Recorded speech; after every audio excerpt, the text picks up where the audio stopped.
안녕하세요. 인생의 지혜를 나누는 시간입니다. 혹시 이런 아침을 맞이해 보신 적 있으신가요? 평생을 함께했던 자명종 소리가 더는 울리지 않는 고요한 아침. 수십 년간 새벽을 깨우던 알람 시간에 저절로 눈이 떠졌지만 시계를 보고는 문득 깨닫습니다. 아, 이제 서두를 필요가 없구나. 40년 넘게 몸에 밴 습관이 여전히 그 시간을 기억하고 있는데 정작 일어나 무엇을 해야 할지 막막해지는 순간 따뜻한 커피 한 잔을 내리고 신문을 펼쳐보지만 시간은 더디게만 흘러갑니다.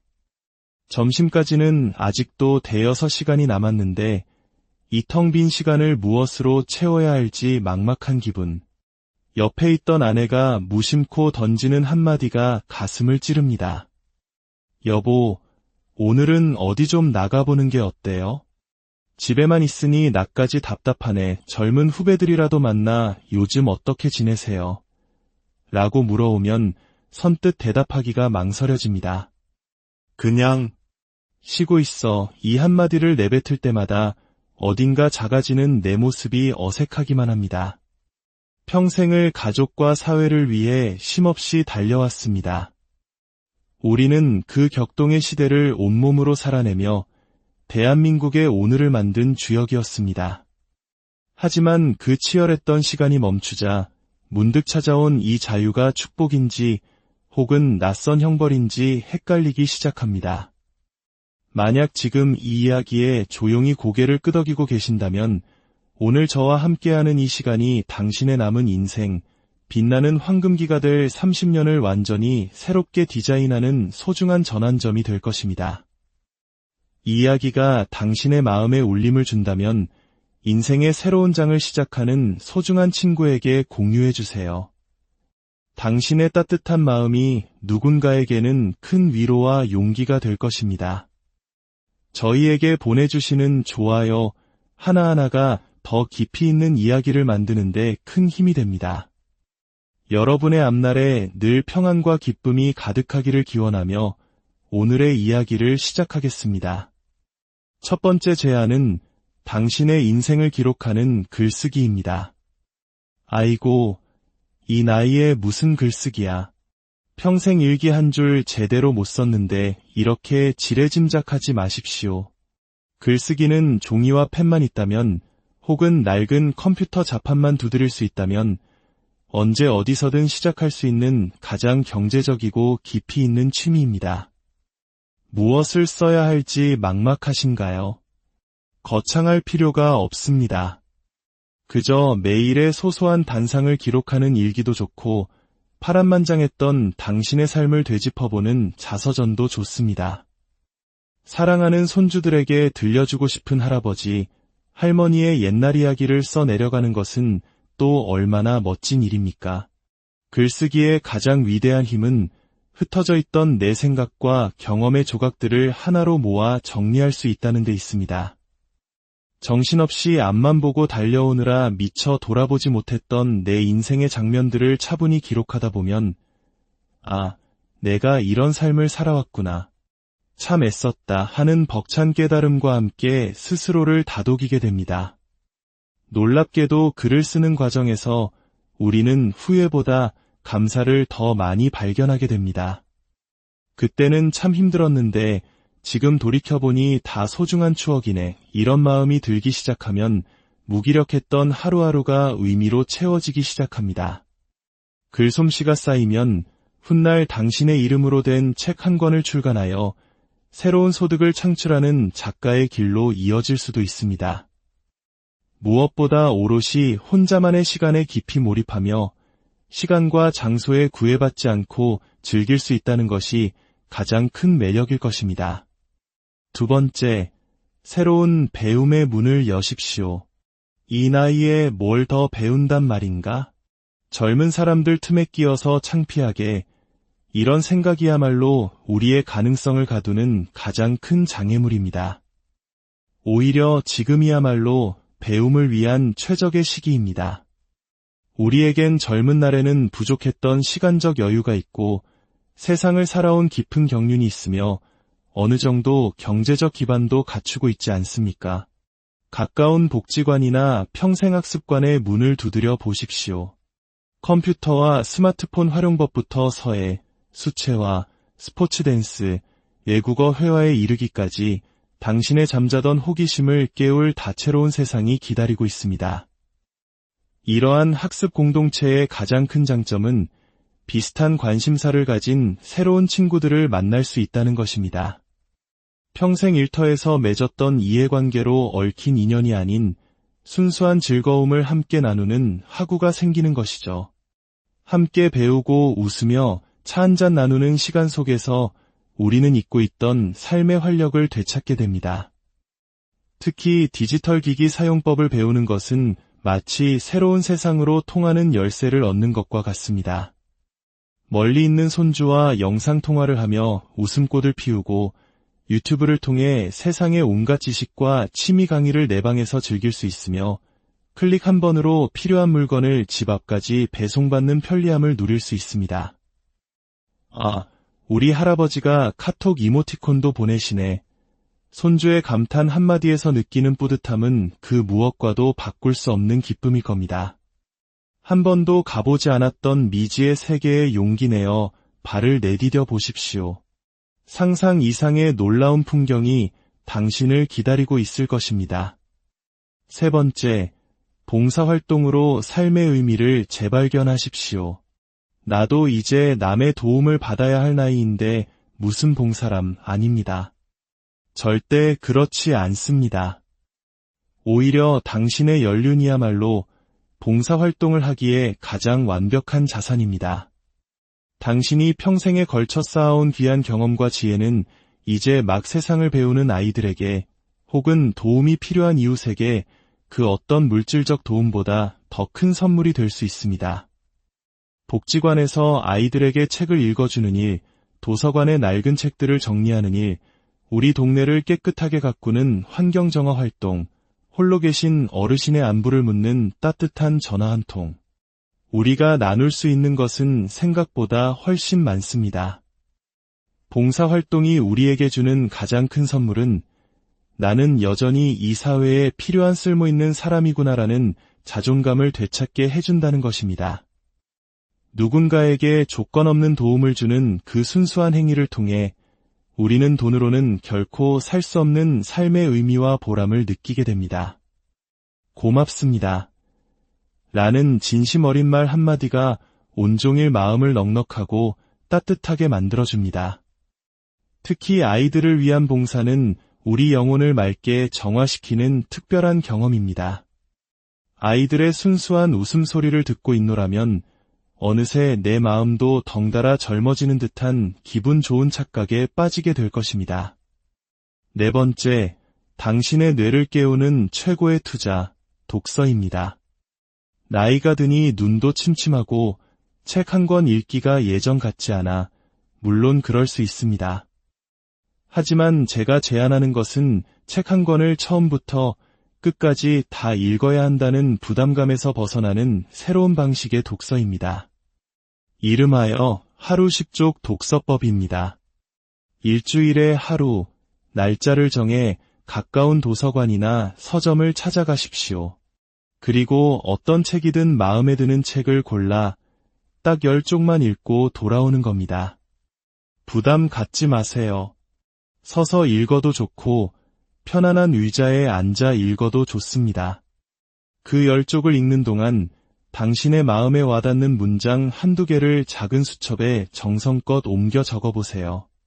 그리고 일주일 동안 그 문장을 가슴에 품고 되새겨보는 겁니다. 친구와의 대화에서 슬쩍 인용해보기도 하고 산책을 하며 그 문장의 의미를 곱씹어보기도 하는 것이죠. 이것을 단 2달만 꾸준히 실천해 보십시오. 어느새 당신의 언어는 한층 풍부해지고 생각은 더욱 깊어지며 무엇보다 나도 여전히 배우고 성장할 수 있구나라는 단단한 자신감이 샘솟는 것을 발견하게 될 것입니다. 독서는 돈이 거의 들지 않는 최고의 자기계발이며 치매를 예방하고 뇌 건강을 지키는 가장 효과적인 방법입니다. 또한 책을 읽다 보면 자연스럽게 새로운 관심사가 생겨나 또 다른 취미로 연결되는 멋진 다리가 되어주기도 합니다. 5번째, 가장 단순하고 완벽한 운동, 걷기입니다. 걷는 게 뭐 그리 특별한가? 라고 반문하실 수도 있겠습니다. 하지만 걷기야말로 은퇴 후 우리에게 주어진 가장 완벽한 선물과도 같은 활동입니다. 첫째, 돈이 한 푼도 들지 않습니다. 비싼 운동복이나 신발도 필요 없습니다.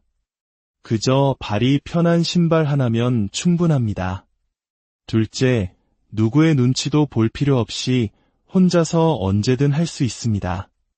날씨가 좋은 날에는 햇살을 받으며 공원을, 비가 오는 날에는 대형마트의 실내를 한 바퀴 둘러보는 것도 좋은 방법입니다. 셋째, 살아 숨쉬는 세상의 변화를 온몸으로 느낄 수 있습니다. 우리 동네에 어떤 가게가 새로 문을 열었는지, 어떤 건물이 들어서고 있는지, 요즘 사람들은 어떤 표정으로 어떤 옷을 입고 거리를 걷는지, 이 모든 것을 관찰하는 재미가 쏠쏠합니다. 여기서 중요한 점은 그저 목적 없이 걷는 것이 아니라 작은 목표를 정하는 것입니다. 오늘은 저기 새로 생긴 빵집까지 걸어가서 빵 하나 사와야지. 저 공원 벤치에 앉아 책 10쪽을 읽고 와야겠다. 이처럼 소소한 목표가 있는 걷기는 무기력한 하루에 뚜렷한 동기를 부여합니다. 걷기는 자연스럽게 온몸의 근육을 사용하는 최고의 유산소 운동이며 햇볕을 통해 우리 몸에 필수적인 비타민 D를 합성하게 해줍니다. 집에만 틀어박혀 있으면 스멀스멀 피어오르는 우울한 감정들도 밖으로 나가 햇볕을 쬐며 걷다 보면 어느새 맑게 개는 것을 느낄 수 있을 것입니다. 6번째, 생명을 돌보는 기쁨을 느껴보세요. 작은 생명을 돌보는 일은 우리 마음에 놀라운 활력을 불어넣습니다. 반려동물을 키우는 것도 좋지만 책임감이 부담스럽다면 작은 화분 하나부터 시작해 보십시오. 베란다 텃밭에서 직접 기른 상추나 토마토, 창가에서 피어나는 작은 꽃 한 송이는 우리에게 매일의 기대를 선물합니다. 매일 아침 물을 주고 잎사귀를 살피고 조금씩 자라나는 새순을 발견하는 기쁨은 생각보다 훨씬 큽니다. 내가 직접 기른 채소로 정성껏 요리하여 가족과 함께 나누어 먹는 즐거움은 그 어떤 고급 레스토랑에서도 맛볼 수 없는 행복입니다.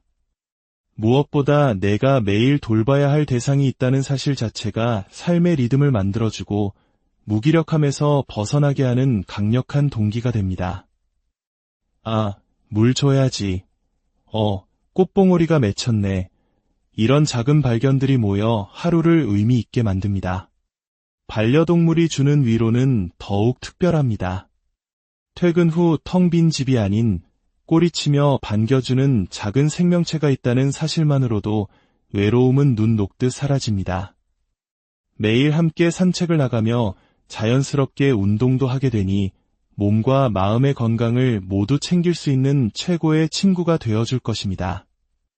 7번째, 음악에 맞춰 몸을 흔드는 춤추기로 건강을 챙기세요. 이 나이에 무슨 춤이야, 민망하게 라는 생각은 잠시 접어두셔도 좋습니다. 남들 앞에서 출 필요도 없습니다. 거실 커튼을 치고 내가 좋아하는 음악에 맞춰 혼자 몸을 움직이는 것만으로도 최고의 건강관리법이 될 수 있습니다. 요즘은 유튜브에 어르신들을 위해 쉽고 천천히 알려주는 춤강의 영상이 셀 수 없이 많습니다. 라인댄스나 간단한 스텝댄스를 따라 하다 보면 어느새 이마에 땀이 송골송골 맺히며 기분 좋은 운동 효과를 얻을 수 있습니다. 비가 오나 눈이 오나 미세먼지가 심한 날에도 날씨에 구애받지 않고 집에서 즐길 수 있다는 것 또한 큰 장점입니다. 신나는 음악에 맞춰 몸을 움직이다 보면 스트레스는 저만치 날아가고 우울했던 기분도 가벼워지는 것을 느낄 수 있습니다. 물론 새로운 시작과 함께 지혜로운 거리두기가 필요한 활동들도 있습니다. 첫째, 골프는 신중하게 선택해야 합니다. 골프 자체가 나쁜 운동은 아니지만 은퇴 후 주된 취미로 삼기에는 여러 가지 고려할 점이 많습니다.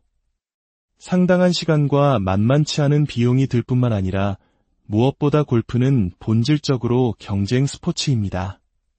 평생을 승진과 실적이라는 경쟁 속에서 살아왔는데 은퇴 후에까지 타수와 핸디캡으로 또 다른 경쟁의 스트레스를 받을 필요가 있을까요? 즐거워야 할 친구와의 만남이 스코어 때문에 서먹해지는 경우도 종종 보게 됩니다. 둘째, TV나 유튜브의 짧은 영상에 너무 많은 시간을 빼앗기지 않도록 경계해야 합니다. 특히 1분 내외의 짧은 영상들은 별 생각 없이 보다 보면 시간 가는 줄 모르게 우리를 붙잡아 둡니다.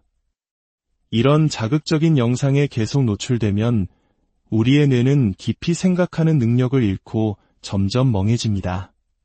전문가들은 이를 디지털 치매의 위험 신호라고 경고합니다. 차라리 그 시간에 스마트폰을 내려놓고 창밖을 내다보며 지나가는 사람들을 관찰하는 것이 뇌 건강에 훨씬 유익합니다. 셋째, 왕년의 체력을 믿고 하는 무리한 운동은 절대 금물입니다. 60대 이후에 우리 몸은 생각보다 약해져 있습니다. 아직 이 정도는 괜찮아라며 무리하다가 한번 다치게 되면 회복이 매우 더디고 자칫 남은 인생을 병상에서 보내야 할 수도 있습니다.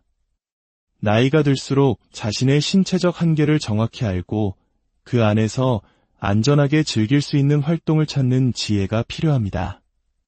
우리가 은퇴 후 마주하는 가장 큰 현실은 무엇일까요? 솔직히 말해 돈 문제도 건강 문제도 아닙니다. 가장 견디기 힘든 것은 나는 누구인가라는 정체성의 상실입니다. 평생 김 부장님, 이 선생님으로 불리며 나의 존재를 증명해주던 명함이 사라진 순간 우리는 그저 동네 아저씨, 옆집 할머니가 됩니다. 휴대폰에 수백 명의 연락처가 저장되어 있지만 막상 퇴직하고 나면 먼저 연락할 사람이 손에 꼽을 정도로 줄어드는 현실을 마주하게 됩니다. 그동안 내가 인맥이라고 믿었던 것들이 사실은 직장이라는 울타리 안에서의 관계였음을 깨닫는 순간 깊은 허무함이 밀려옵니다. 집에서의 관계 역시 새로운 도전에 직면합니다. 평생 밖으로만 돌던 남편이 하루 24시간 집안에 머물게 되면서 아내와의 갈등이 생기기 시작합니다. 아내는 평생 유지해온 자신만의 공간과 리듬이 깨지는 것에 스트레스를 받고 남편은 그런 아내의 눈치를 보며 젖은 낙엽처럼 무기력해지기 쉽습니다. 이런 현실을 인정하기 싫어. 그래도 내가 왕년에는 일하며 과거의 직함을 내세우지만 그 허세는 퇴직 후 1년만 지나도 아무런 의미가 없어집니다. 그렇다면 행복한 인생 2막을 위해 반드시 필요한 것은 무엇일까요? 첫째는 두말할 나위 없이 건강입니다. 건강은 미리 준비하지 않으면 나중에 돈으로도 살 수 없습니다. 몸이 아픈 순간 여행도, 만남도, 취미도 모든 것이 물거품이 됩니다. 건강은 노년의 자유를 위한 가장 기본적인 전제 조건입니다. 둘째는 돈입니다. 기본적인 경제적 안정이 없다면 하고 싶은 일들을 하나둘 포기하게 되고 인간관계마저 위축될 수밖에 없습니다. 하지만 돈만 있다고 해서 행복이 보장되는 것은 결코 아닙니다. 경제적 안정이라는 토대 위에 삶을 즐겁게 만들어줄 다른 무언가를 쌓아 올려야 합니다. 그리고 세 번째, 가장 중요한 것은 바로 할 일이 있다는 것입니다. 건강하고 돈이 있어도 아침에 눈을 떴을 때 기대되는 할 일이 없다면 인생은 서서히 무너져 내립니다. 그 할 일이 반드시 돈을 버는 직업일 필요는 없습니다. 오늘은 어떤 글을 써볼까? 어떤 책을 읽어볼까? 누구와 어디를 걸어볼까? 이처럼 나의 시간을 의미 있게 채워줄 소소한 계획들이 있는 사람은 결코 외롭지 않습니다. 여러분, 인생에서 가장 아름다운 시기가 언제라고 생각하십니까? 저는 바로 지금이라고 감히 말씀드리고 싶습니다. 20대의 열정도, 40대의 성취도 소중하지만 60대 이후의 여유와 지혜는 그 무엇과도 바꿀 수 없는 값진 자산입니다. 이제 우리는 더 이상 남의 시선을 의식하거나 누군가에게 인정받기 위해 애쓸 필요가 없습니다. 오롯이 나를 위한, 나에 의한, 나의 시간을 살아갈 수 있는 축복의 시간이 주어진 것입니다. 사람은 2번 태어난다는 말이 있습니다. 한 번은 어머니의 뱃속에서 생물학적으로, 그리고 또 한 번은 진짜 나 자신이 누구인지 깨달을 때 태어난다고 합니다. 우리는 그동안 엄마, 아빠, 부장님이라는 역할의 이름으로 살아왔습니다. 이제 그 모든 역할의 옷을 벗어 던지고 그 안에 숨겨져 있던 진짜 나를 꺼내야 할 때입니다. 궁극적으로 우리에게 필요한 것은 취미를 넘어선 꿈입니다. 이 나이에 무슨 꿈이냐고 손살에 치지 마십시오. 꿈은 나이의 문제가 아니라 가슴이 뛰느냐의 문제입니다. 거창할 필요 없습니다. 내가 좋아하는 음악을 매일 듣는 것, 손주를 위해 동화책 한 권을 써보는 것, 낡은 사진들을 모아 나만의 앨범을 만드는 것. 그것이 바로 우리 노년의 소중한 꿈입니다. 그 작은 꿈이 하루를 기대하게 만들고 얼굴에 생기를 돌게 하며 내 안에 잠자고 있던 에너지를 다시 흐르게 할 것입니다. 인생은 마라톤과 같습니다. 전반전은 가족과 사회를 위해 숨가쁘게 뛰었다면 이제 시작될 후반전은 오롯이 나 자신을 위한 아름다운 풍경을 감상하며 달리는 시간입니다. 혹시 지금 우울감에 빠져 있다면 머릿속 생각만으로 이겨내려 하지 마십시오. 지금 당장 문을 열고 밖으로 나가십시오. 슬리퍼 차림이라도 좋습니다. 그저 걸으며 변화하는 세상을 바라보세요. 그리고 생각하십시오. 후회가 머물던 그 자리에 새롭게 시작할 수 있는 작은 일 한 가지만 채워넣고 돌아오십시오. 그것이 바로 당신의 위대한 첫걸음이 될 것입니다. 인생을 바꾸는 것은 그리 대단한 일이 아닙니다. 어제보다 조금 더 일찍 눈을 뜨는 것, 하루에 단 10분이라도 나만을 위해 쓰는 것. 그 사소해 보이는 한 걸음이 우리의 남은 인생을 완전히 다른 풍경으로 이끌 것입니다. 여러분의 인생 2막이 1막보다 더욱 찬란하고 의미 있기를 진심으로 기원합니다. 나이는 숫자에 불과합니다. 진짜 중요한 것은 오늘 당신이 무엇을 선택하느냐에 달려 있습니다. 오늘 제가 나눈 이야기들이 여러분의 마음에 희망의 작은 씨앗이 되어 아름다운 꽃으로 피어나기를 바랍니다. 여러분 모두 건강하시고 매일매일 작은 기쁨을 발견하며 행복한 나날을 보내시길 응원하겠습니다. 오늘도 함께 해주셔서